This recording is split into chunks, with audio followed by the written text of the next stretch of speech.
YouTubers, Landers, what the hell is Twitch doing? I mean, honestly, can anyone tell me what they are thinking? What's going on over there? So, before we start class, don't forget, like, comment, and subscribe below. I'll wait. That's right, you can go finish, it's cool. Perfect. Also, feel free to come have a conversation with me in person over on Twitch. We do that on Tuesdays, Thursdays, and Fridays. Put that right there below for you. So today, we are going to look over some of the hot button issues that Twitch is really being plagued with right now. That's going to be DMCA. Yeah, we're still talking about it. Ads. Well, we're still talking about those as well. We're talking about discoverability, because as a small streamer, that's important to me. Harassment, and terms of service enforcement. Now, Twitch did try to address 3 of those items. That's DMCA, ads, and the harassment policy during their town hall. But I'm really going to let you know kind of where they missed the mark, what they missed on those particular things. So first off, yeah, we are still talking about DMCA.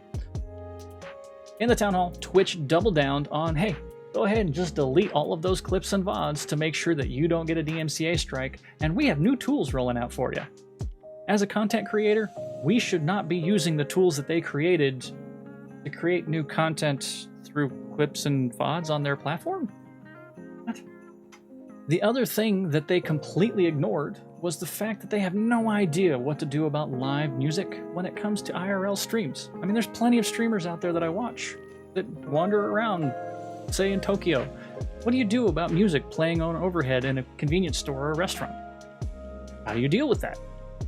What this is telling me is that, well, Twitch is not actually looking to do anything about the current DMCA problem. No better means of monetizing copyrighted materials so that the actual owners get paid for it. Yeah, that's a possibility. That is something they could do. I mean, there's no means of muting clips or VODs yourself when there's violating content from it. What if I just want to clip that little section out and have everything else normal? But no, you're just going to mute what you think is there.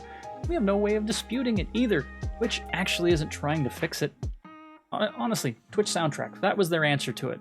Well, it really doesn't fix anything. It actually circumnavigates licensing policies. So they're not paying artists for the music properly. They're just, hey, here's a Band-Aid. This is what we're dealing. Even worse, you know there's new legislation that Congress is trying to pass that's actually going to be used to target streamers and makes streaming copyrighted content a felony? Now, I've looked at the legislation and no, it does not target content creators. It's not targeted towards Twitch. It's not targeted towards Facebook or YouTube. None of that. But because of the way that it's worded, it could be used against smaller streamers. Mainly it's for things like Cody that do restreams of movies that, well, they don't have rights for. It's mainly for things like people restreaming NFL football games. And the reason it's there, well, those companies have a lot of money to throw at legislation to get this passed.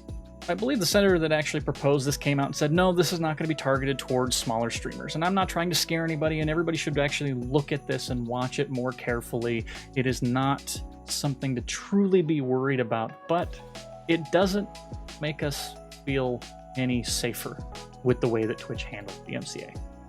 And, well, just so you know, live scanning of streams for copyrighted material, that's coming.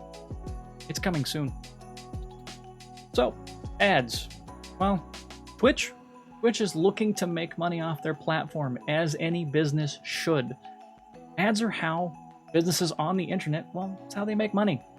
Unless you're a Nigerian prince, and then somehow you can just take $10,000 from this guy to turn it into $1 million, and then you both share $1 million each? I don't know. In another double down event, Twitch is looking to press mid-roll ads onto streamers. They flat out stated that this is how more people are going to be able to see our ads, so we need to do it in the middle. There's no way around it. But as it stands, it is very poorly incentivized for streamers to run any ads. I mean, you can only cut out 30 minutes of pre-roll ads by showing 90 seconds. So I have to show 90 seconds of ads every 30 minutes to make sure that people coming into my stream don't see ads unless I make them see those ads. Honestly, 90 seconds of ads for 30 minutes is abysmal, and I don't know a single streamer that literally stops their show every 25 minutes to make sure that, you know what, I don't want pre-rolls, so I'm going to run 90 seconds of ads for you. It just doesn't work that way. Options that Twitch could roll with are, I don't know, banners or lower third ads, things that are literally there all the time.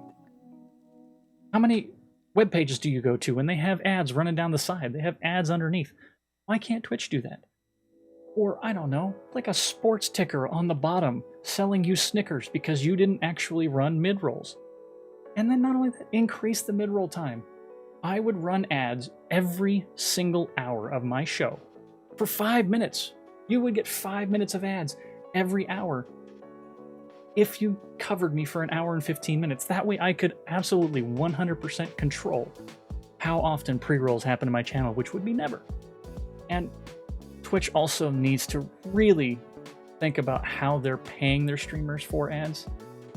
Right now, it's not competitive. It is not one bit, especially for smaller streamers. Yeah, you know what? You may be covering yourself on the higher end and making sure that you're not overpaying very large streamers. Why don't we tear it out? You know, I make very little about it. And I'm not going to talk about how much it is because people don't need to know that right now. But it's not going to buy me a cup of coffee. This leads into discoverability. Being a new streamer, well, it's hard. It's actually really hard to get new people to come and watch your channel, and it's even harder to keep them watching. You have to have some seriously good content, but sometimes I do, sometimes I don't. And, well, pre-rolls in the middle of the stream when they come in, it's almost impossible for new streamers to get those new views. Most people will see that pre-roll ad, they will leave the pre-roll ad and turn around and go to a stream that they're already subscribed to, so they don't have to see that ad. But we already talked about pre-rolls in the last thing, so you know what? I'm going to quit beating that dead horse. I will say this. Twitch needs to do a better job of getting smaller streamers tools so that they are found by others. Right now, if you stream Call of Duty and you only have about 6 viewers, you will be in the bottom 5% of about 20,000 channels. 20,000 channels. I don't know many people that are going to actually scroll through 500 pages of Call of Duty streamers to find you. Things that Twitch could do to increase discoverability. I don't know. Tier things out. So you have a single row. You're going to show the top streamers up. These are the ones with the most views. Those ones go at the very top. Makes them happy. Single row of it, you know, a little arrow so you can scroll through 10, 12 of them. And then maybe the next 2 rows, 2, 3 rows. Those are people that just went live. Just that moment with that particular category. And that one's always cycling through. But it's right there. It's in the middle of the screen. Everybody could be able to see it. Or, I don't know, maybe calculate the total number of hours that somebody has put into a game and give them their own category below that. Somebody that streams Tarkov 8 to 10 hours a day for the last 2 years, he's got 3,000 hours. Put him at the top of that little list in the very bottom row. Let people know that he is dedicated to that game. And he might have some really good content for it. And Twitch also said that they were working on new tools to help people with this. Really haven't seen any of them. The only one that I've seen, well, is the channel point system that allows you to boost a streamer on the front page. Where is it? It's been 3-4 months and nobody has seen anything outside of it. And the only time that I ever saw that system, they were on Twitch Ambassadors streams. And I don't know a single Twitch ambassador that I would consider a small streamer. I mean, anybody with 1K concurrent viewers is not a small streamer, especially when I'm only maxing like 15. Ridiculous. So, this particular topic, at first, I thought Twitch was on the right track when it came to their harassment policy. But after thinking about how they enforce it, and the problems that people are having with said enforcement, which actually leads into our next topic, we'll get to that in just a moment, I think it ends up being really vague on what they do. And I think it's so that Twitch can play it safe, so that they don't have to necessarily get in trouble for any of these particular things. They don't want to offend somebody. But during the Twitch town hall, the keynote speaker kind of got goaded into saying that, well, they're actually going to be banning the words simp, incel, and virgin from different areas of use. That means no more emotes, no more overlays, any of those particular things. If you're using them, they're going to be removed.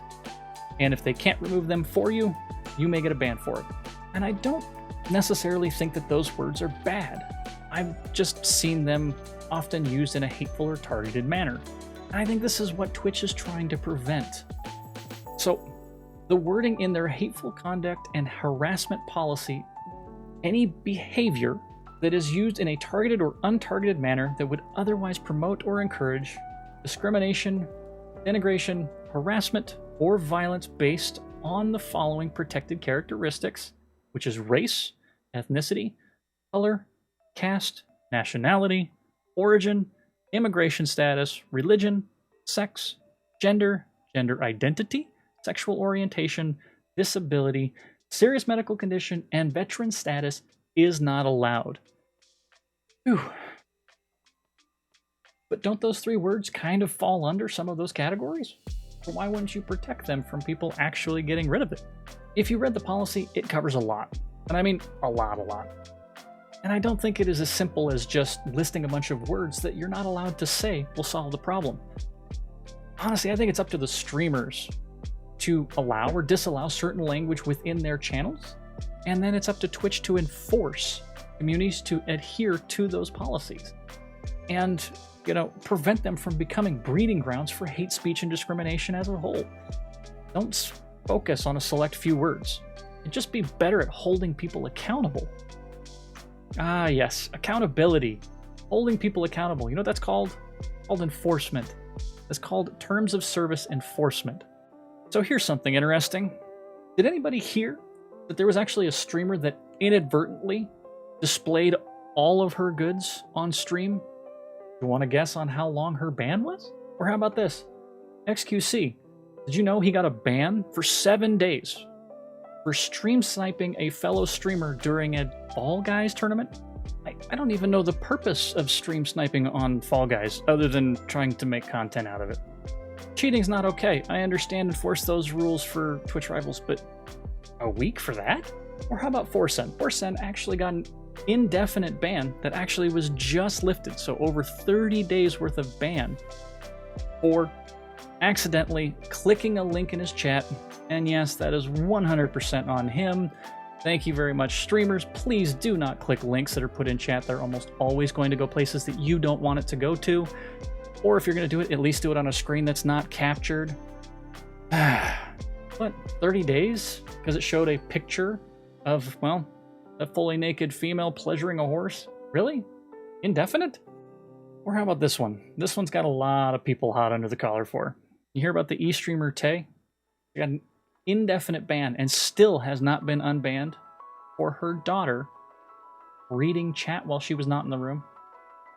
Indefinite. That's it. Not even just a slap on the wrist. What this tells us is, well, there's no rhyme or reason outside of terms of service that Twitch bans streamers. And the time length that they get banned, completely arbitrary. They just kind of make it up as they go. Here's what it boils down to. Have an 8-year-old, one 8-year-old, read chat, unsupervised, you're getting banned for life. No more career. Congratulations. Give hundreds of 8-year-olds a lesson on the female anatomy, vagina and buttholes in all. Congratulations on your 12,000 new OnlyFans subscribers, and go take a weekend off. This is 100% something that Twitch could structure out. Brief accidental porn. First offense, hey, you know what? Give them a week off. Make them learn that, you know what? You need to be a little more careful about these particular things. Stream a live sex scene until the channel actually gets turned off? How about you give them 90 days at least? Or permaban them, because do you really want that type of content on your channel? If you do, you might want to put that behind a paywall. And honestly, many people out there have been saying that the way that Twitch enforces terms of service is why they have problems with enforcing their hateful conduct and harassment policy. Their enforcement does not actually look to protect their communities, but just basically keep Twitch off of the PR radar. They just don't want to get in trouble. So, YouTube. you think I missed something that you want me to talk about next time? Or, hey, do you have a different opinion on any of these particular topics that you want to actually have a conversation with me? Let me know in the comments below. Now, go do the thing. I don't know what that thing is, but go do a thing. Class dismissed. Thank you once again, YouTube, for watching the video. I really do appreciate you. Hey, if you liked what you saw, don't forget to hit that subscribe button and the little bell to get notification when we go live with a new video. That's every Sundays. Also, like and comment on that video you just watched. I want to know what content you want to see, what content you want me to do. I mean, this is your channel. This is your community. I do this for you. Also, right over here, that's right, those are the social links. I do things IRL in those as well. A little different from what we do here, and a little different from what we do, last but not least, Twitch on Tuesdays, Thursdays, and Fridays. Also better known as Beers Day over the channel. 3 to 7. Come have a beer. Join the Landers. Be part of the chat. Thank you once again for watching. We'll see you next time. Bye, YouTube.